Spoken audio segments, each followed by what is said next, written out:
I have always found cemeteries to be interesting places. Firstly, because it makes me think about life after death, what will happen to me when I die. But secondly, it allows me to go around and to read about the various people who are buried in that cemetery and to think about their lives. And one such cemetery is here in Simonstown, Seaforth.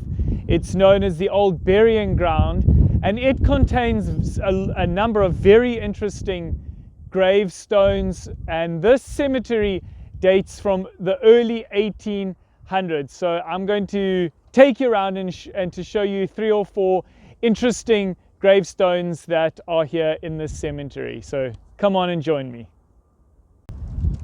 The first gravestone that I'd like to point out is that of the Rear Admiral George Dundas, who died in 1814 at the age of 57. He was around in the Royal Navy during the time of Lord Nelson, the Napoleonic Wars, as well as the Battle of Muizenberg here in the Cape, and so was quite a bigwig in the Navy. And here's his remembrance stone here. Another interesting remembrance stone is that of Russian sailors, participants of maritime expeditions of the glorious Russian fleet. And that's 1809 to 1865.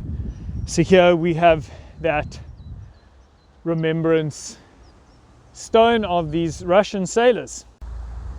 Another interesting gravestone in this old burial ground here in Simonstown is this one, which is dedicated to those Boers who died in the prisoner of war camp here in Simonstown. So we can see in remembrance of 82 burghers who died as prisoners of war in Simonstown during the Anglo-Boer War, and here are their names.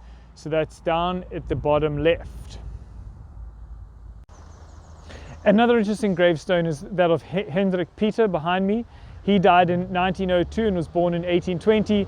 He was quite a wealthy property owner down here in the South Peninsula, and at one point he owned Imhoff's Gift.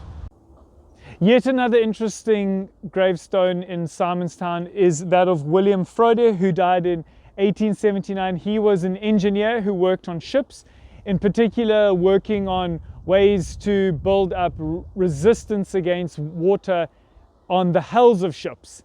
So an engineer who did a lot of important work to make ships stronger, and his stone is here. And the last section of this cemetery that I'd like to point out is that of these Italians. They worked for Sir John Jackson, and they were employed down at the East Dockyard between 1900 and 1910, and they are buried here. So we have some Italians here in the cemetery as well. Thanks so much for watching the history of South Peninsula, the history of the Cape, which is the history of tribes and families, cooperation and conflict. I hope you have a fantastic day. Bye for now.